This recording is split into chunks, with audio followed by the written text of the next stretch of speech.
जय सिया राम। आप सुन रहे हैं कैपिटल रेडियो अयोध्या। मैं हूं भावना राय और मैं हूं वात्सल्य राय। सभी सुनने वालों को जय सिया राम। कैपिटल रेडियो अयोध्या में आप लगातार सुन रहे हैं रामायण की कहानियाँ। रामायण का अर्थ है राम का अयन, यानी भगवान श्री राम की यात्रा। ये वो यात्रा पथ है जिस पर बढ़ते हुए राजकुमार राम मर्यादा पुरुषोत्तम भगवान हो गए।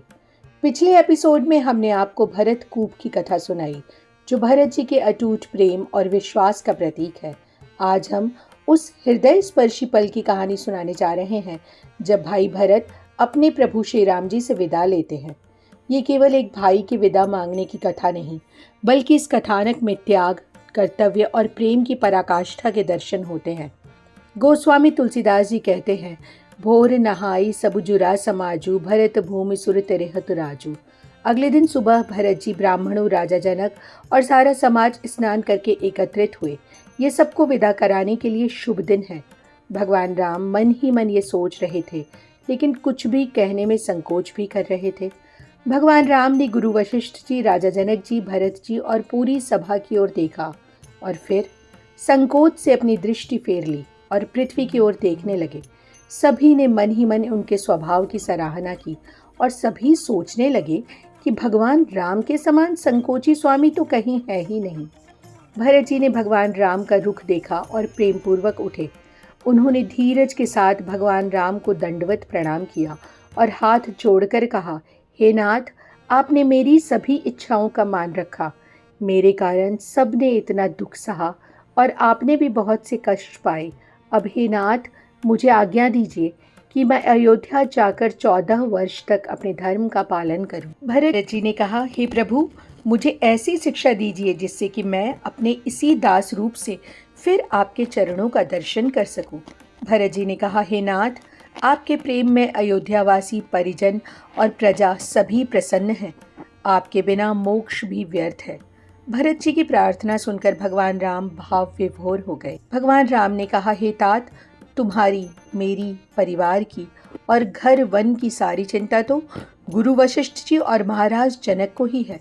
उन्होंने कहा, जब हमारे सिर पर गुरुदेव, मुनि विश्वामित्र जी और मिथिलापति राजा जनक जी जैसे महानुभावों की कृपा है, तब हमें और तुम्हें स्वप्न में भी कोई कष्ट नहीं होगा। मेरा और तुम्हारा परम धर्म यही है कि हम दोनों भाई पिताजी की आज्ञा का पालन करें। गुरु, पिता, माता और स्वामी की शिक्षा का पालन करने से कुमार्ग पर भी चलने पर हमारा पतन नहीं होता। ऐसा विचार कर सभी चिंताएं छोड़ो और जाकर 14 वर्ष तक अयोध्या का पालन करो। मुखिया मुखसो चाहिए, खान पान कहूँ एक, पालई पोषई सकल अंग, तुलसी सहित विवेक।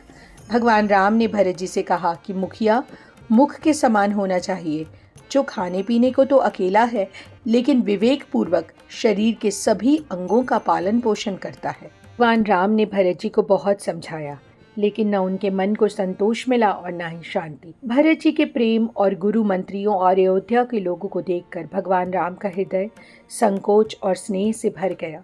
भरत जी के मन का भाव देखकर भगवान राम ने उन पर अपूर्व कृपा की। भरत जी को 14 साल के लिए ऐसा सहारा चाहिए जिससे उन्हें भगवान राम की कृपा की साक्षात अनुभूति होती रहे। भरत जी पर भगवान राम ने ऐसी ही कृपा की और अपनी खड़ाऊं उन्हें दे दी। भरत जी ने भगवान राम की खड़ाऊं को आदर पूर्वक सिर पर धारण किया। करुणा निधान भगवान राम की दोनों खड़ाऊं प्रजा के प्राणों की रक्षा के लिए 2 पहरेदार बन गईं। भरत जी इस सहारे को पाकर इतने आनंदित हुए मानो श्री सीता जी और भगवान राम उनके साथ ही रह रहे हों। भरत जी ने आदर के साथ प्रणाम किया और भगवान राम से विदा मांगी। भगवान राम ने उन्हें हृदय से लगा लिया। देवताओं के राजा इंद्र भी सब कुछ देख रहे थे। कुटिल इंद्र ने सभी का मन उचाट कर दिया, ताकि भगवान के विछोह के दुख में किसी के प्राण न निकल जाएं। भगवान राम और भरत जी के प्रेम को देखकर ज्ञानी मुनि, गुरु वशिष्ठ और जनक जी भी अपने वैराग्य और विवेक को भूल गए। वो सभी प्रेम में मगन हो गए। भगवान राम ने प्रेम के साथ भरत जी को समझाया, फिर शत्रुघ्न जी को भी गले लगाया। भरत जी और राजा जनक के दल से विदा होने की तैयारी करने लगे। भगवान राम और लक्ष्मण जी ने माता सुनैना के पास जाकर उनके चरण छुए।